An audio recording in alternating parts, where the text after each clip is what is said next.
stare each other down. Two empires hang in the balance. 20,000 men will die by the sword. The Roman army is preparing to face the first true threat to its survival, the ancient empire called Carthage. Their leaders are two of the greatest military strategists who ever lived. The fearsome African called Hannibal, and the bold young Roman named Scipio. Whatever its outcome, their contest will change the face of the world for all time.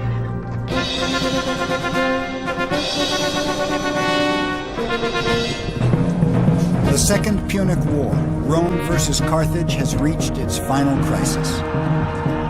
It's a confrontation centuries in the making.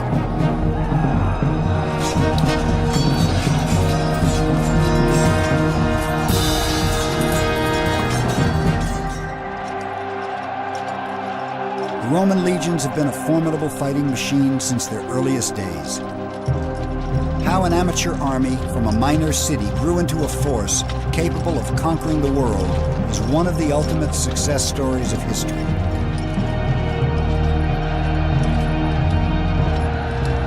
In the early years, Rome was a democratic republic, its military an army of citizens. For centuries, it was the proud duty of every landowning Roman to serve in the name of the eternal city. The citizen militia was a true state army. It was an army that was rationalized along lines of wealth and age. And as best we can tell from our study of ancient history, this was the first army that was literally built into the state as part of the fabric of the state. Even though these citizen soldiers were not professional fighting men, they were the best trained forces the world had ever seen. They seem to have been born with weapons in their hands. Never did they take a break from their training. Their maneuvers are like bloodless battles, and their battles blood-stained maneuvers. Victory comes sure and certain. Josephus. In the early centuries, Romans claimed their warfare was mostly defensive, that they were only protecting themselves against their enemies, real or perceived. It didn't matter that they often won new territories. Romans insisted expansion wasn't their primary goal. Rome has been accused of following a policy of defensive aggression. And by that, it's often meant that the Romans feared an enemy on their borders. Fearing attack, they would preemptively attack this enemy, defeat them, and annex their territory. Once you've done that, of course, on the far side of this newly conquered territory, you would find new enemies on your borders, and you might fear them. And so thus you're compelled to continually advance your borders to, in your own mind, preemptively deter an aggression against your own state. It was an accidental empire, and yet Romans found themselves engaged in almost constant warfare. In battle after battle, Romans came away victorious, and Rome's influence was growing fast. Back in the 5th century BC, Rome was little more than a smudge on the map. Over the next 2 centuries, Rome conquered most of central Italy. Besides constant fighting and training, there were other keys to the success of this young army. The genius of the Roman war machine was rarely the invention of new weapons or tactics. Rather, just as they would in art and technology, Romans stole the military innovations of others, brilliantly. They didn't look for what today we'd call a silver bullet, the one single weapon system that would guarantee them success on the battlefield, or one tactic that would guarantee them success. What they looked for was to treat battle holistically, not just as a clash of technologies, but a clash of leadership, of will, of training, discipline, technology, politics. What they were a body of soldiers who always picked the best, and they weren't ashamed to pick the best from their enemies. From the Greeks, Romans took most of their early weapons and armor, like traditional round shields and hoplite thrusting spears. From the Gauls, a long javelin called a pilum, which they could throw 100 feet, along with larger oblong shields and chainmail armor. And from the nearby Etruscans, Rome copied the basic organization of her military, the legions of roughly 5,000 men each. The Romans knew how to find an edge anywhere they could. The Roman army, with few exceptions, was always well-fed and healthy. Now, in an age of muscle-powered armies where physical strength determines your dominance over an enemy, being healthy and being rested and well-fed would be today like having a weapons overmatched against an enemy in a firepower battle. Is very important. Another secret to Rome's success was extreme, unflinching discipline. If any soldier deserted or ran from battle, his entire unit faced brutal punishment. 1 in every 10 men was beaten, stoned, or flogged to death.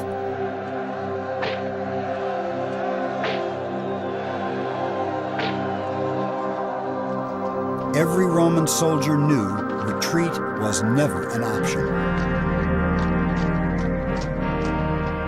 It was a policy that often made the difference between victory and defeat.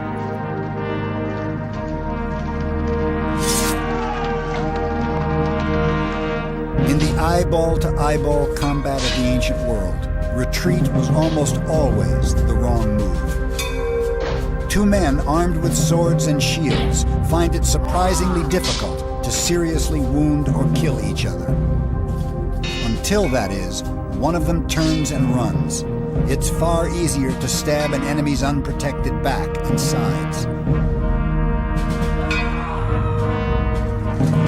And so, the bloodiest slaughters occurred when an army panicked, turned their backs, and ran. Thanks to their unwavering discipline, the great Roman legions just didn't panic. By 260 BC, Rome controlled more than 52,000 square miles, the entire Italian peninsula south of the Po River, and she would not stop here. Rome's reach across the map was now bumping elbows with another, much older empire, Carthage. This powerful empire controlled much of North Africa, Spain, Sicily, and Sardinia. First settled by traders from what is now Lebanon, the city of Carthage was founded in 814 BC, before Rome was even a collection of mud huts. Called the Great Jewel of the Mediterranean, Carthage was rivaled by no other city on earth, least of all young Rome. Little is known about the Carthaginians, who left behind almost no written record. What is known comes from archaeological finds and stories passed down by the Greeks and Romans.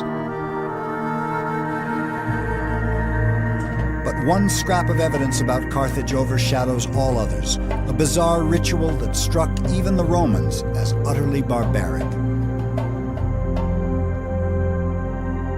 The god Baal Hammon demanded human sacrifice from the ancient Africans. Carthage gave him her children. In a sacred ceremony, a priest lifted up the child, strangled him to death, then burned the small body in a ritual fire. These carved stones mark the graves of sacrificed babies. There are thousands near Carthage. Hundreds of children at a time were killed in the desperate attempt to bring rain in times of drought or repulse an enemy in times of war. Romans claimed that child sacrifice was the root of Rome's hatred for Carthage. More likely, the African Empire simply stood in Rome's ambitious way.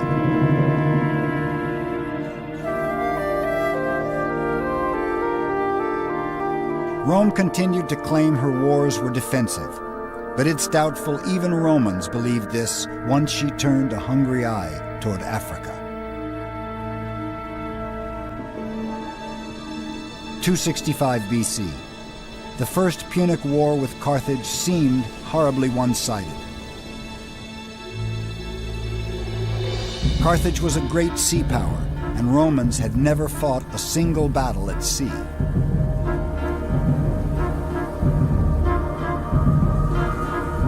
And so the Romans, in order to fight a naval war, had to develop a navy. And they got a break early in this war when they found a Carthaginian warship that had accidentally washed up on the shore of the Italian coast after having been abandoned by its crew during a storm. And they closely studied the Carthaginian vessel. They took it apart, found out how it was built, and then built hundreds of exact replicas of this Carthaginian ship. So the Romans now had a fleet. New to naval warfare, the Romans had to find a way to turn things to their advantage. They soon found the answer. Instead of bombarding from a distance, Roman soldiers boarded the enemy's ships using a specially designed plank called a corvus. In hand-to-hand combat, Roman legions were just as deadly as on land.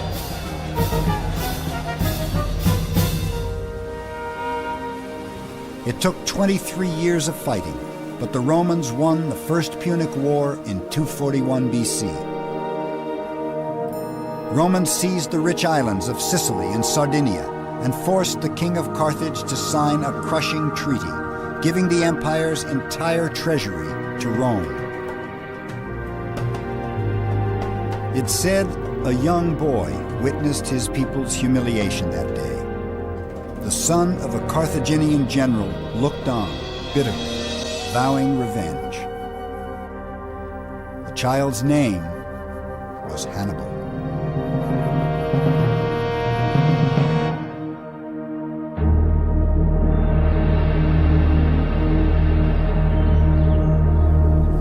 Two decades after Carthage lost the First Punic War, Hannibal was now a soldier, the leader of his nation's military. He was 25 years old and already a great warrior. Fresh from the conquest of Spain, he reminded his troops of his promise to punish Rome. Year after year you have fought with me and won. Steel your hearts to march forward, to halt only at the walls of Rome. But attacking Rome wouldn't be easy. No longer in control of the Mediterranean, Hannibal would have to make the journey by land, crossing the Alps with 40,000 men and 37 elephants. Autumn, 218 BC. Man and beast trudge for months over cruel terrain. Their serpentine parade stretches more than 15 miles.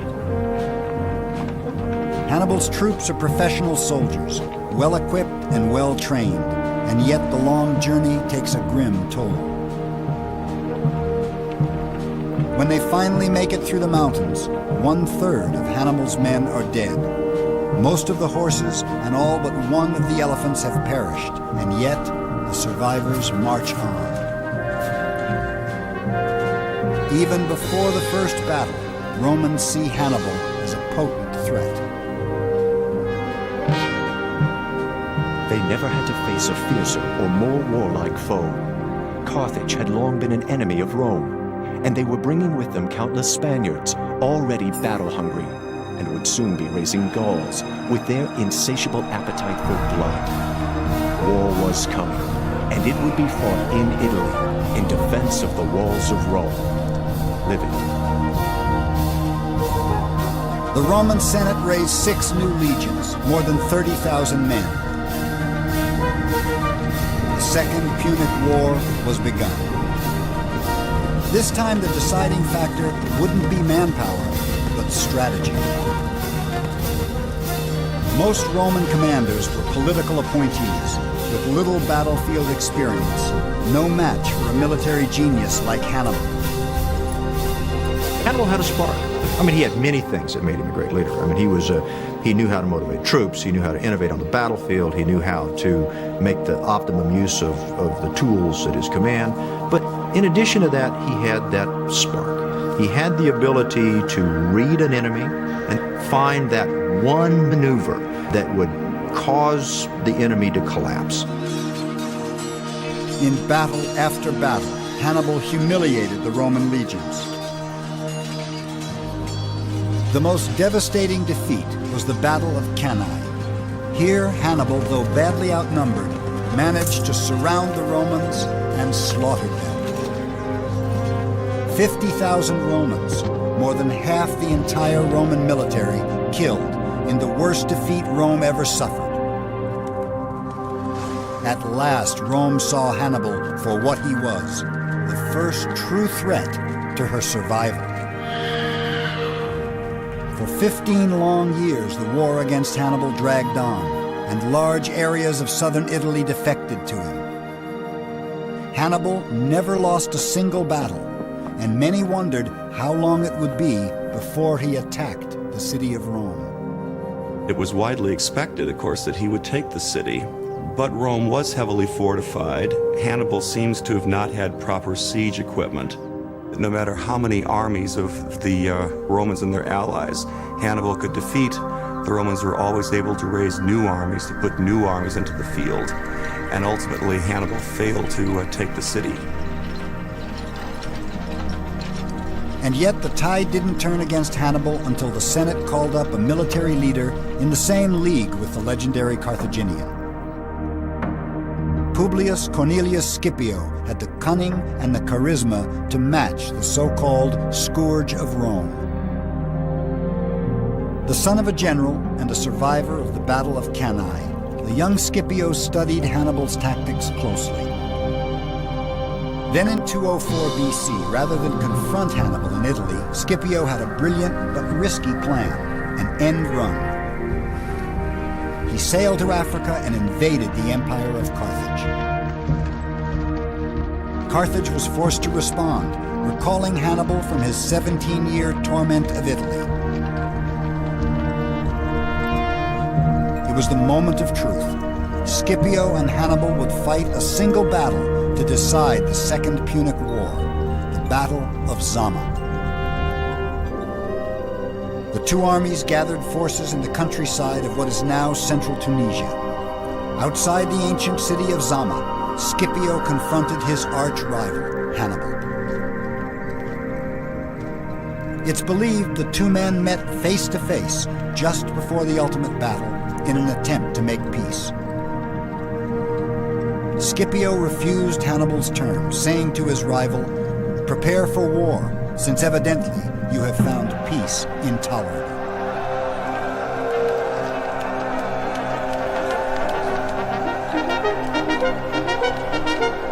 The two sides were well matched, with about 34,000 men each, but there were crucial differences. Hannibal had been resupplied with 80 of his dreaded elephants, but Scipio had drilled his troops in new tactics for dealing with the great beasts. The Roman troops would form long corridors to funnel the charging elephants away from the front lines where they do the most damage.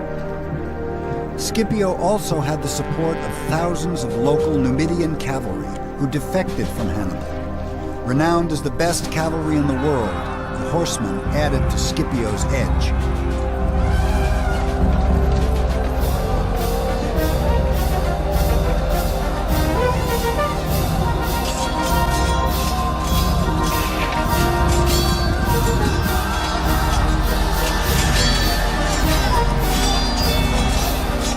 Scipio finally and soundly defeated Hannibal at Zama. Carthage was crippled.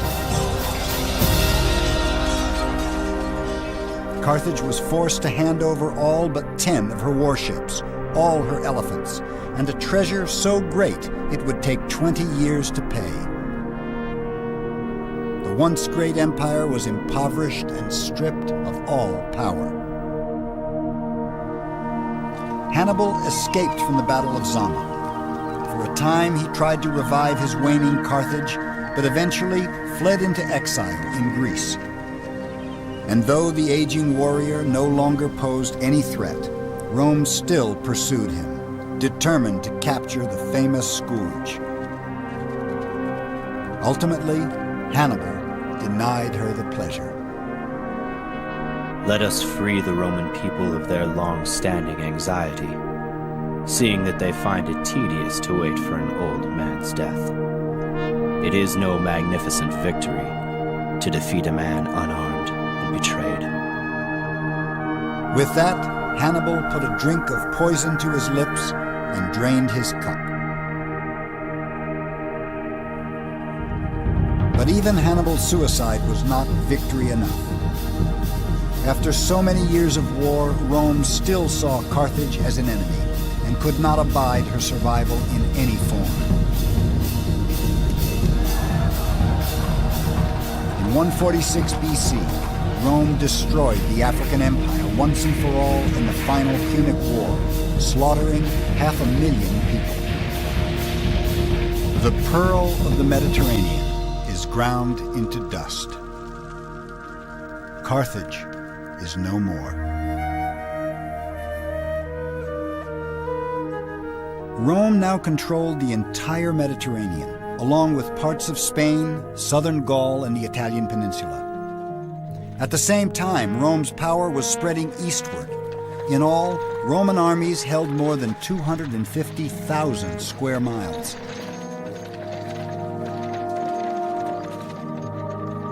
In 3 centuries, a small backwater city had become a dominant world power.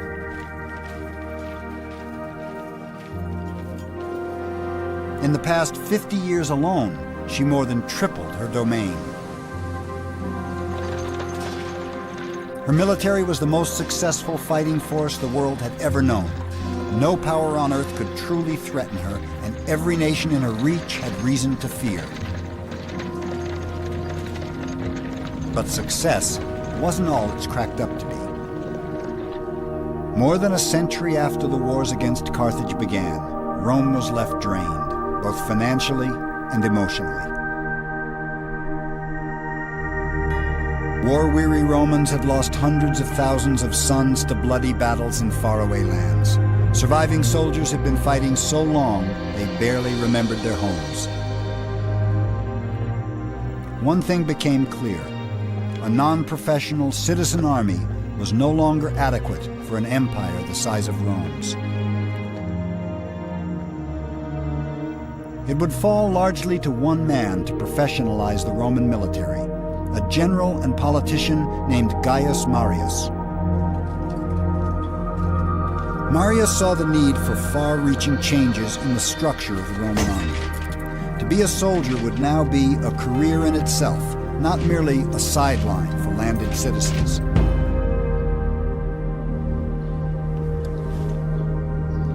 Marius recruited even the poorest Romans into the legions and issued them standardized equipment, making them the best outfitted soldiers in the ancient world. Including weapons, a soldier carried at least 80 pounds on his back, earning troops of this era the nickname Marius's Mules. Rome's first true professional soldiers were even more fit and better disciplined than earlier armies. But the biggest change of all, this new class of warrior had a special relationship with its commander. When they became veterans, Marius would personally see to it that his men received a grant of land, often in recently conquered territories. In the end, this was more than a generous perk for poor soldiers with no farms to return to. In fact, it was revolutionary. Suddenly, a soldier's first loyalty was to the general who recruited him and took care of him in old age, and not to the state. For the first time, the soldier looked to the general not only for allegiance, but for pay, for retirement benefits, if you will. And then over time, then the army began to dominate the state rather than the state dominating the army. And that's the terrible legacy of Marius. Powerful generals now controlled their own private armies. Soon, they would use them however they saw fit, even against Rome herself.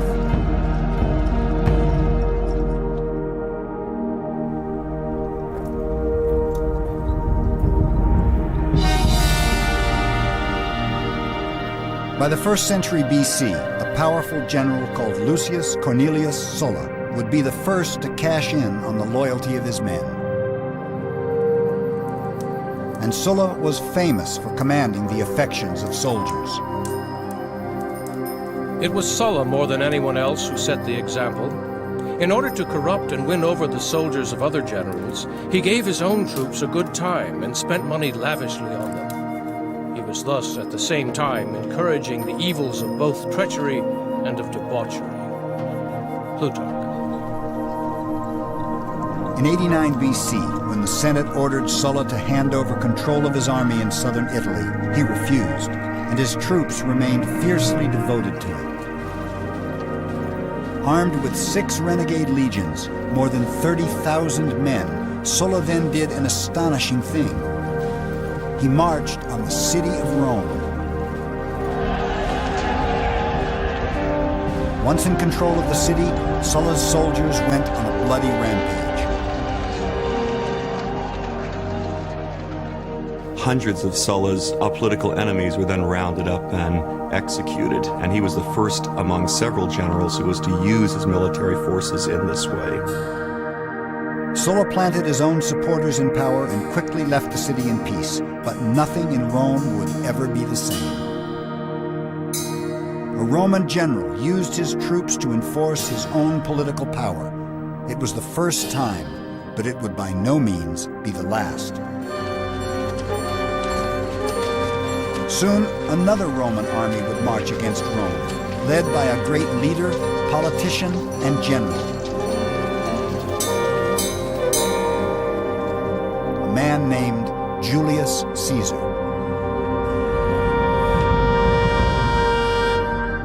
He was a slightly built man with soft and white skin who suffered from headaches and was subject to epileptic fits. He was particular in his personal appearance and dress, was clean-shaven, and was sensitive of his premature balding. Plutarch.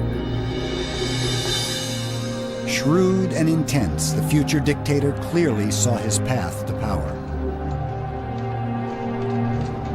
Only by victory on the battlefield could a politician hope to be taken seriously as a leader in Rome.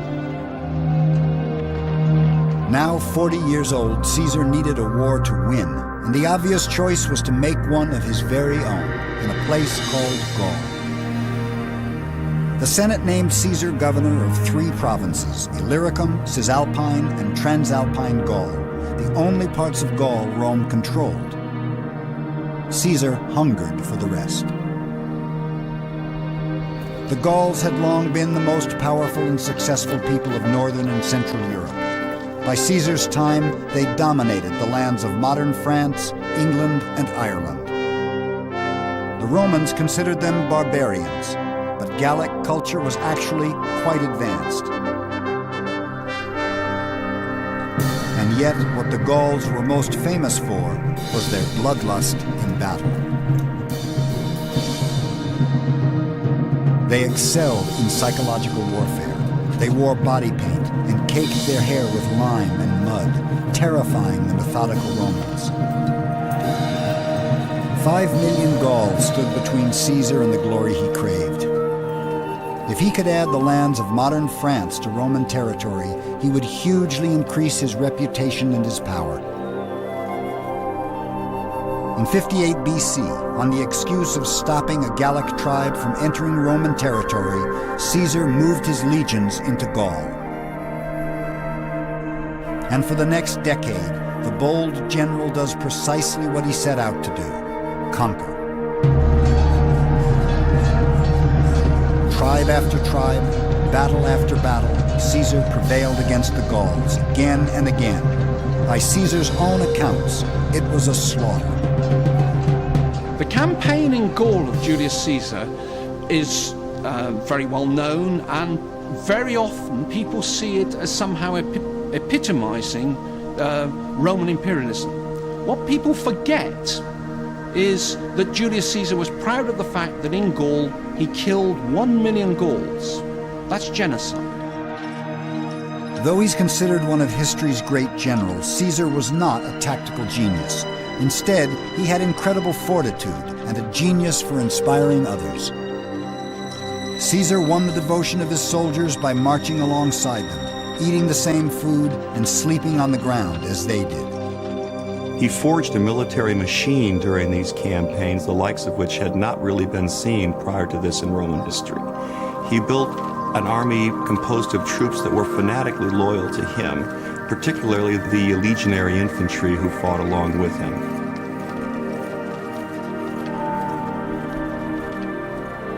Today, it's called Alise-Saint-Remy in modern France.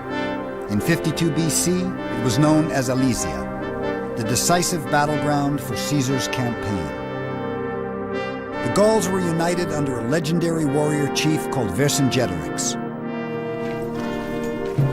For Julius Caesar, this is the moment of truth. He surrounds Alesia, but he's taken by surprise when Gallic reinforcements attack from behind. Caesar must now fight two armies at once. He basically conducted a siege in two directions. Now, what other ancient soldier would have done that, or what soldier today would have had that degree of self-confidence in his men and self-confidence in his own leadership ability to conduct essentially a siege in two directions 500-600 miles from home? That's the mark of a genius.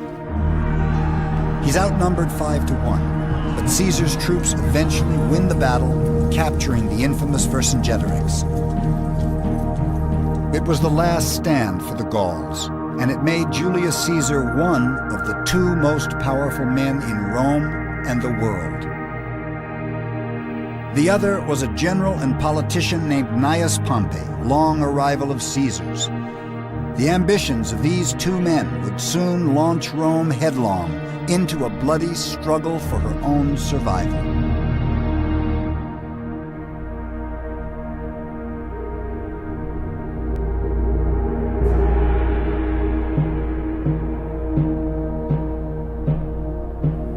It was never a raging torrent or a great river, but it was destined for a place in history.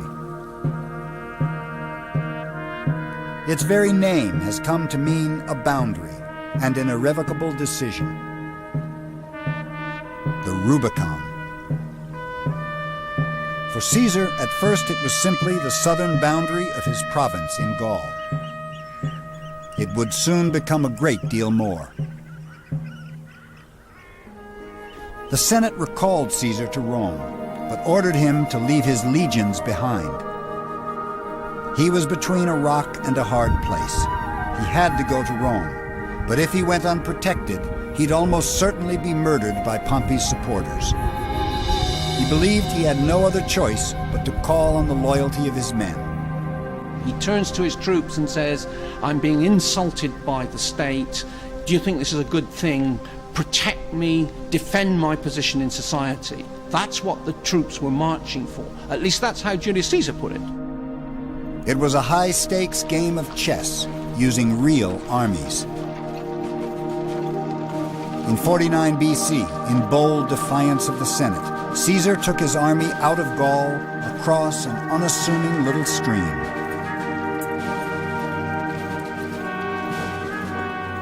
We can still turn back, but once we cross that little bridge, we will have to fight it out. The die is cast. Julius Caesar. The moment his army crossed the Rubicon, his intent became obvious to all. Caesar was marching on Rome into civil war. The army of one Roman general against another, legion against legion. Caesar defeated Pompey, but the bloody struggle for power raged on. Even after Caesar was stabbed to death by the Senate in 44 BC, civil war and anarchy tore Rome apart. For 2 decades, Romans by the thousands died by Roman swords as one general after another entered the fray. Agrippa, Lepidus, Dolabella, Brutus, Cassius, Mark Antony, and Cleopatra against Octavian. Until one man emerged triumphant. He called himself Augustus, Rome's first emperor. The Republic was dead. Rome was now officially an empire, ruled by a sole dictator. The army at last had a single commander, and Rome at last had peace. The imperial army under Augustus, the first emperor, took an oath of allegiance, not to the Senate, not to the people of Rome, but to the emperor personally, a personal oath of allegiance. The emperor provided the pay, the emperor provided the land that veterans could expect to get after service. So the army was tightly bound to the person of the emperor himself. For a time, Augustus solved the crisis of the army's loyalty by making himself the sole commander. Rome's first emperor understood that you had to control the military to control Rome. The growth of the empire had slowed, but defending the vast borders was a gargantuan and expensive task. What Augustus sensed was that simply that the Roman Empire had spread too far too fast, and that the military was stretched to the limit in trying to defend that huge expanse of territory. So he paused. For perhaps the first time, Rome begins to realize that her expansion is not limitless. In his will, Augustus himself warns future rulers about the dangers of too large an empire. Roman territory continues to increase in the 1st century AD, but at a far slower rate. Augustus added Egypt and extended the northern border to the Danube. The Emperor Claudius finally added Britain in 43 AD, but lost some ground to later uprisings. Rebellions in the provinces were becoming far more frequent. More and more voices of dissent were rising from cultures who despised Roman tyranny as never before. The Romans are deadly. Pillagers of the world, they've exhausted the earth by their indiscriminate plunder. A rich enemy excites their lust for wealth. A poor one, their craving for power. Robbery, butchery, and rape, they call government. They create a desert and call it peace. Cagacus. In 66 AD, one relatively minor uprising in far-off Judea would come to haunt the great Roman Empire. A minor religious sect called the Jews rose up against Roman tyranny, passionately resisting Rome's pagan religion. Jewish rebels took control of Jerusalem, then Judea and Galilee. It took 2 years for Rome to reclaim all but Jerusalem, and 2 more years before the legions ruthlessly took back that city as well. Roman troops burned the sacred Second Temple of Jerusalem and rampaged through the streets, carrying off holy treasures. They massacred all who fell in their way and burned the houses along with all those who were hiding inside.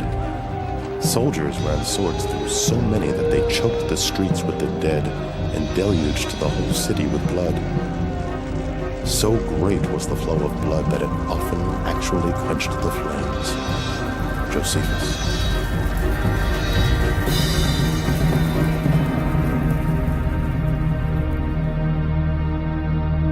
By 74 AD, the Jewish cause seemed lost, and yet one last group of rebels refused to surrender, holding out in a mountaintop fortress, a spectacular stronghold 1,400 feet above the Dead Sea, Masada.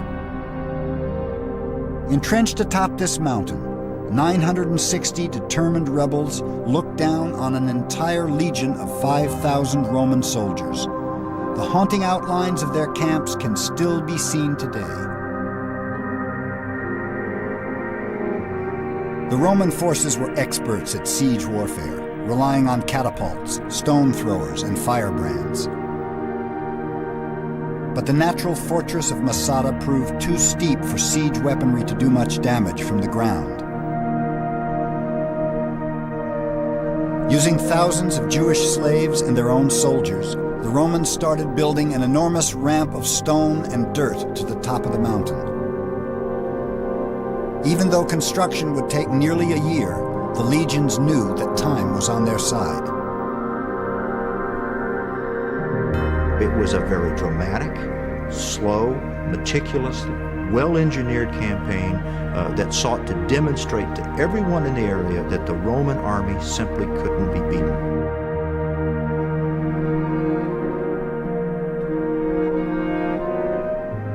4 years after the fighting began, the ramp was complete.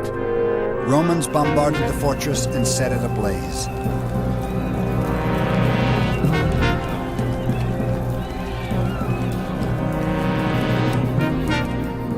The Romans returned to their camp with the intention of attacking their enemy the next day, and throughout the night kept a careful watch in case any of them should escape in secret.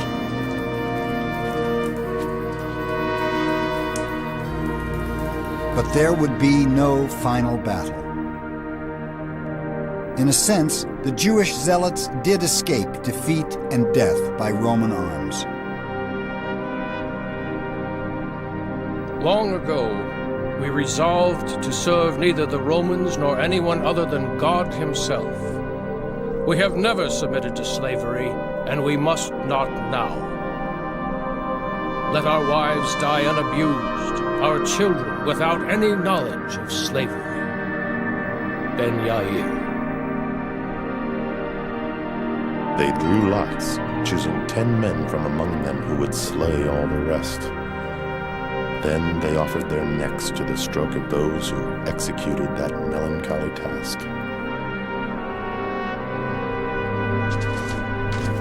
And he who was last of all examined those who lay on the ground, and with a great force of his hand ran the sword into his body, up to the hilt.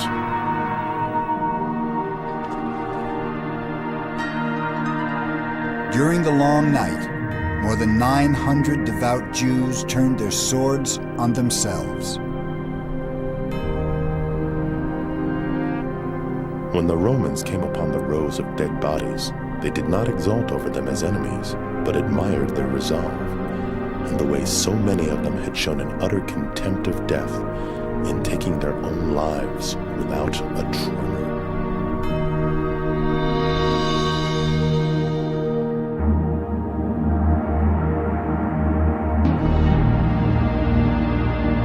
Revolts like Masada posed no real threat to Rome's supremacy, but they began to spark a change in the military's role. Scattered uprisings continued to trouble the empire, little by little turning Rome's great army of conquest into an army of occupation.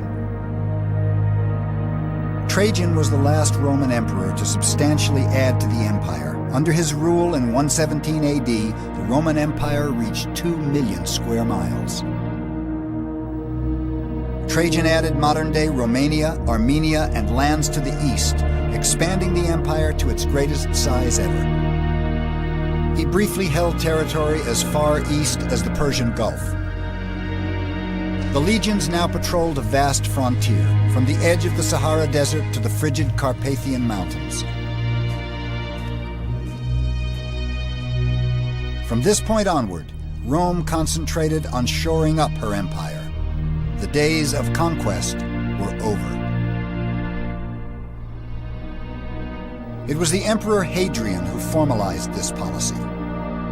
Hadrian gets a sense of unease that he has pushed the empire out to its limits, and he did two things. He pulled the army back from its overextension, and then he built a series of beautifully engineered fortifications. The most famous of these barriers is Hadrian's Wall in northern Britain, where remains of the 73-mile-long chain of forts still stand nearly 2,000 years later. But walls proved only partially successful against a threat that would torment the Roman Empire until the very end. The Romans have a single word for all peoples without a written language. They call them barbarians. We tend to think of the barbarians as a collection of Conan the Barbarian and his buddies coming across the frontier waving their double-handed axes. This is quite far from the truth. By the time the barbarians come across the frontiers, they're beginning to be Romanized. What these people wanted first and foremost was a place within the empire for themselves. No one knows exactly why they began to pour into southern Europe during the 2nd century AD. Perhaps climate changes or population growth. Perhaps the lure of the empire itself brought tribe after tribe into Rome. Little by little, pressure mounted on nearly every frontier. When German tribes attacked Rome's borders in 166 AD, it marked a bleak milestone. For the first time since Hannibal's invasion, the Roman Empire was on the defensive. For the next century, wave after wave of migrating peoples followed the Germans into Roman territory. Goths, Franks, Persians, Parthians, Visigoths, and more. And the edges of the empire would crumble until there was no more Roman Empire to penetrate. The dam had sprung not one, but 1,000 leaks. And by the 3rd century AD, barbarians were only one of the empire's mounting crises. It was a time when an emperor was far more likely to be assassinated than die of old age, and rulers frequently left no clear successor to the throne. Once again, the affections of the individual legions became central to political power. There came a point where the loyalty of the army became suspect, particularly in the 3rd century AD, when the empire, faced by barbarian incursions on the frontiers, faced by plague, by rampant inflation, some armies proclaimed their own commanders emperor and then marched on Rome, trying to seize power. It was a recipe for anarchy and disaster. Feuding legions proclaimed 30 different emperors in a period of just 23 years. Civil wars broke out frequently over who the true emperor was. Throughout much of the 3rd century, Roman armies were often engaged in fighting one another rather than in guarding the frontiers and protecting the security of the empire as a whole. The period of the so-called barracks emperors, the period of military anarchy, is a very interesting period to modern scholars, because I think what it shows is moral collapse of the military leadership in the Roman Empire. And it's a question of allegiance. If the army becomes more important than the state, then ultimately both the army and the state are doomed. And that's a terrific lesson for all of us in this day and age. Meanwhile, Rome's impressive record in battle was slipping. Apparently, the great legions had lost their edge. Many people are very keen to criticize the Roman army in the 3rd century because it suffered military defeat after military defeat. But we do need to remember that the Roman army had not fought an offensive battle for nearly a century. The Roman army had been patrolling the frontiers, not fighting wars. The low point came in 260 AD. The Emperor Valerian has spent his entire career fighting the Persians to the east with limited success. With his troops ravaged by war and disease, he's forced to do something no emperor has ever done: negotiate. But when Valerian arrives in modern-day Iraq to talk peace, he's taken prisoner. The emperor of the Roman Empire is made to kneel down on the ground before his conquerors, so the Persian king Shapur can step on his neck. It's a devastating blow to Roman pride. Shapur took the defeated Valerian back to his capital, and there, when he died, had him flayed, his skin dyed crimson, and he was stuffed and displayed in the chief temple. For Romans, it was a symbol of their utter military humiliation at the hands